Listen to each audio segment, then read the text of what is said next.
The Chinese Communist Party, or CCP, has a long history of aggressive expansion throughout the Indo-Pacific region, including the construction of artificial islands as military installations and attempts to force other countries in the region to relinquish their sovereignty and territory.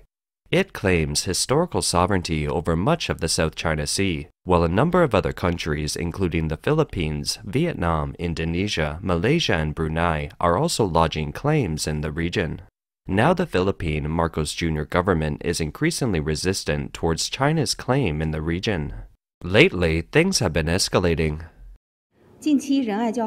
Recently, the responsibility for the repeated emergencies in the waters of Renai Reef lies entirely with the Philippine side. The root cause is that the Philippine side refused to tow away the illegally beached naval vessel and attempted to carry out large-scale reinforcement of it to achieve permanent occupation. China firmly opposes the Philippine side's attempt to occupy Renai Reef and has already made China's solemn position clear to the Philippine side through multiple levels and channels. The Philippines will never be deterred from exercising our legal rights over our maritime zones, including Bajo de Masinloc and Ayungin Shoal, which forms part of our exclusive economic zone and continental shelf. Will war break out here sooner than in Taiwan? In a December 13th report in Nikkei Asia, the Philippine ambassador to the U.S. said he thought the hotspot for a conflict in a future war could be the South China Sea, not Taiwan. He said, "If anything happens in our region, it could be the beginning of another war, another world war." The ambassador described Philippine President Marcos Jr.'s meeting with CCP leader Xi Jinping during the APEC summit regarding tensions in the South China Sea as disappointing. At the time, Marcos Jr. said he was willing to talk to China about the South China Sea, but Xi was very evasive and vague about the issue. He didn't say anything. The ambassador remembers that Xi just listened and said, "Let's let our defense and diplomatic officials discuss this issue." A few weeks later, a series of events made the situation in the South China Sea urgent. Two of the most significant points of friction between China and the Philippines are Second Thomas Shoal, also known as Renai Reef. The other is Scarborough Shoal, known in China as Huangyan Island. Huangyan Island is about 900 kilometers from China and about 240 kilometers from the Philippines. Under the UN Convention on the Law of the Sea, signed in 1982, countries have jurisdiction over natural resources within 200 nautical miles or 370 kilometers off their coasts. Huangyan Island is strategically located on an important international waterway. In 2012, the CCP seized control of the island from the Philippines and sent marine police to guard it year-round. On December 9, 2023, 3 government vessels of the Philippine Bureau of Fisheries and Aquatic Resources entered the waters adjacent to Huangyan Island. The Chinese Marine Police vessels number 3305 and number 3302, with a tonnage of over 3,000 tons, fired high-pressure water cannons at the 3 Philippine vessels at close range. That is, within a distance of no more than 10 meters, to obstruct the delivery of fuel and food supplies to Philippine fishing vessels by Philippine government vessels. The Philippine side pointed out that from 9 a.m. onwards, the Philippine vessels were sprayed with water cannons by the Chinese Marine Police vessels. The Chinese vessels continued to fire water cannons until noon. There were also a number of so-called Chinese fishing boats on the scene, cooperating in the interception mission. Philippine officials said the attack caused serious damage to the communication and navigation equipment of one of the vessels.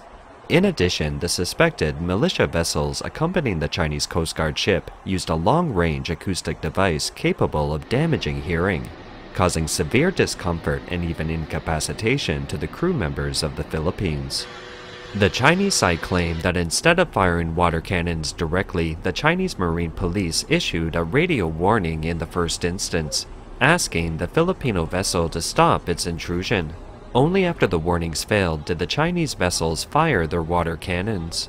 The Chinese maritime police vessels had an overwhelming advantage in size and were armed with weapons such as 76mm rapid-fire cannons, threatening the Philippine vessels.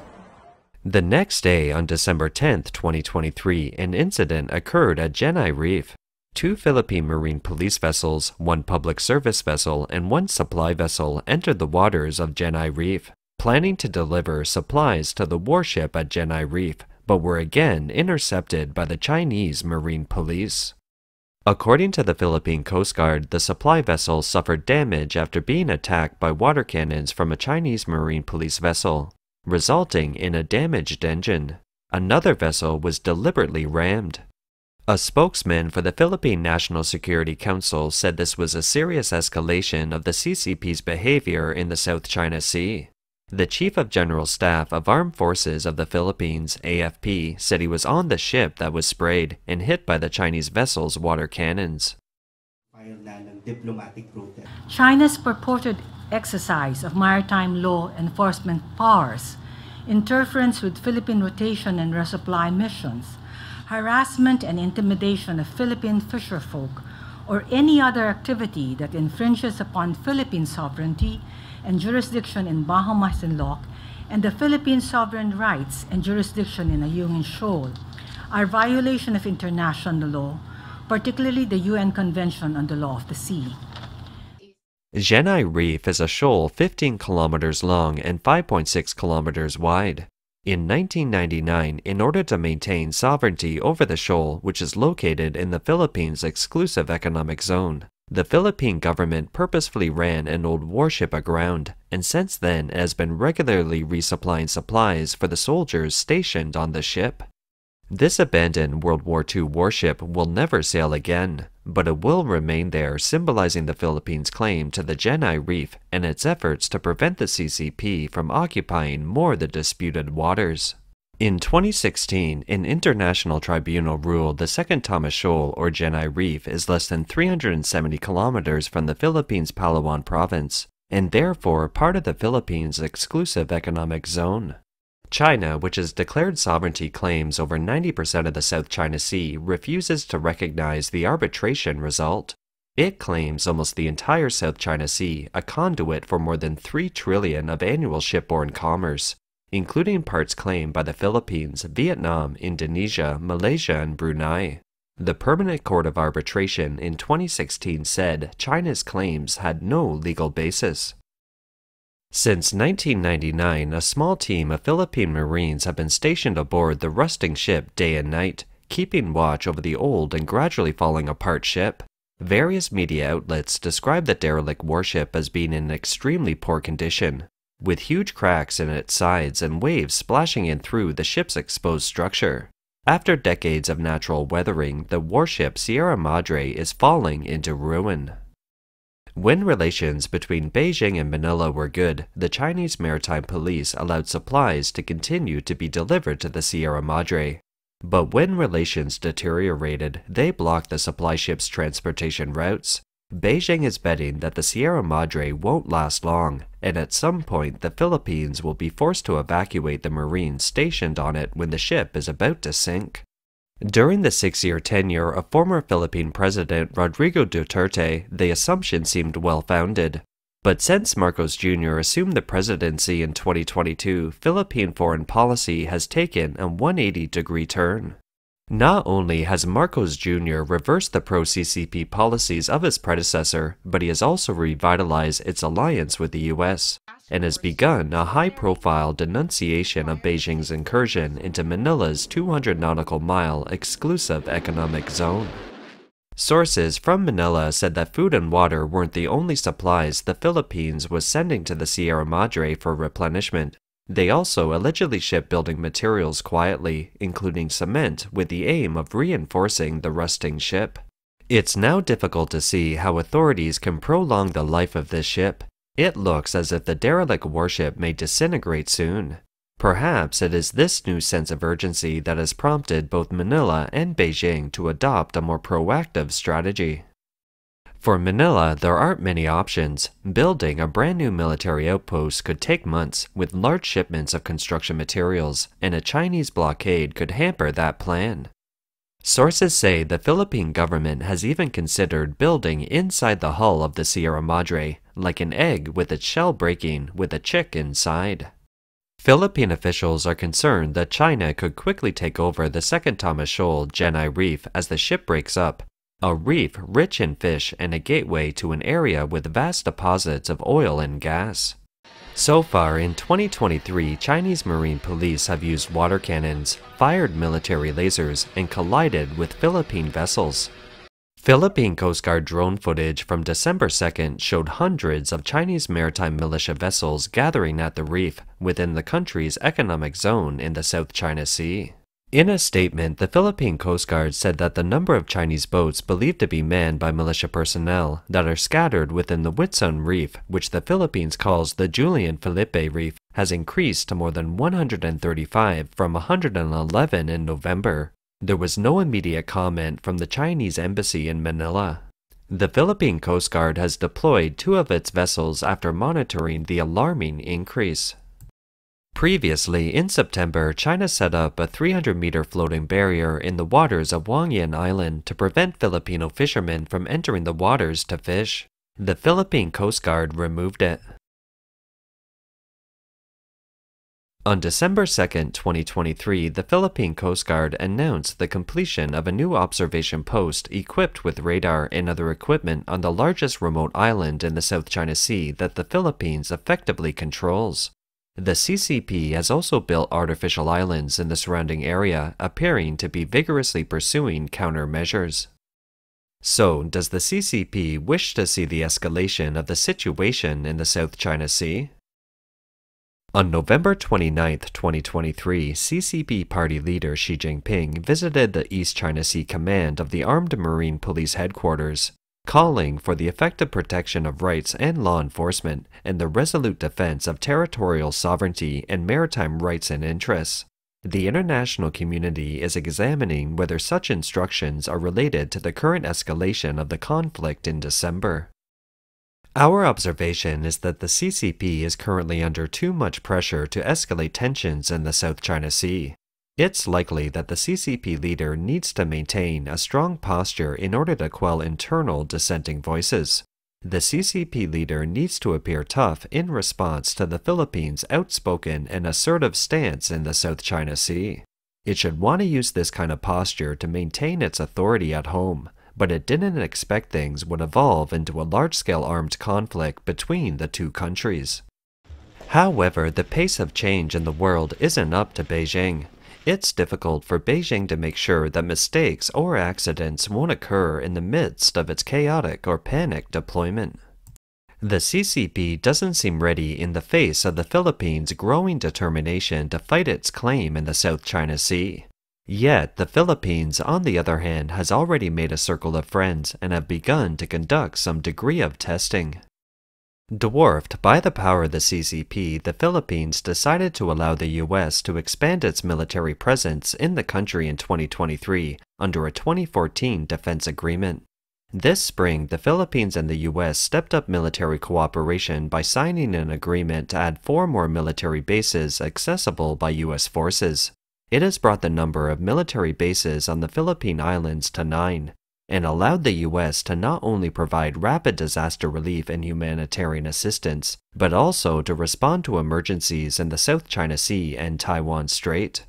In response, Beijing has warned Washington to stay away from the Asian dispute and has sent warships and aircraft to closely monitor U.S. warships and patrol planes. The U.S. has also repeatedly warned Beijing that under the U.S.-Philippine 1951 Mutual Defense Treaty, the U.S. is obligated to defend the Philippines in the event of an armed attack on Philippine forces, including in the South China Sea. On November 21, 2023, the Philippine and U.S. militaries launched a 3-day joint air and sea patrol in the South China Sea near Taiwan. It was followed by a similar undertaking with Australia in the South China Sea, fanning tensions with Beijing. On December 4th, a spokesman for the Southern Theater of Operations of the PLA issued a statement condemning the illegal intrusion of U.S. warships into the South China Sea waters disputed by the CCP and the Philippines. A spokesman for the American 7th Fleet, on the other hand, said the U.S. warships were conducting routine patrols in accordance with international law. The 7th Fleet has been conducting activities in the South China Sea for decades. In addition to the US, among the Philippine circle of friends, Japan has begun to actively assist. Whether the CCP launches military actions in the Taiwan Strait or the South China Sea, it will have a huge impact for Japan. Here, on November 17, 2023, Japanese Marines in amphibious assault vehicles stormed an island beach at the edge of the East China Sea in a simulated attack to dislodge invaders from territory that Tokyo worries is vulnerable to attack from China. The goal is to show that if there is an emergency situation resulting from an attack against our country, we can maintain and improve joint operations under that scenario.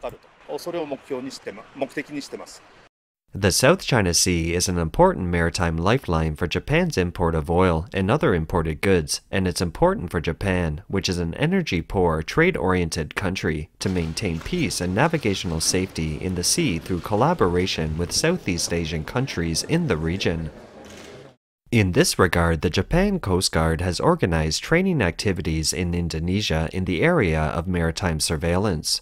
The training was held on December 4th in Batam, Indonesia, with the participation of relevant personnel from the Maritime Safety Agency of Indonesia, the Philippines, Malaysia, and other countries, and with personnel from the Japan Coast Guard acting as instructors.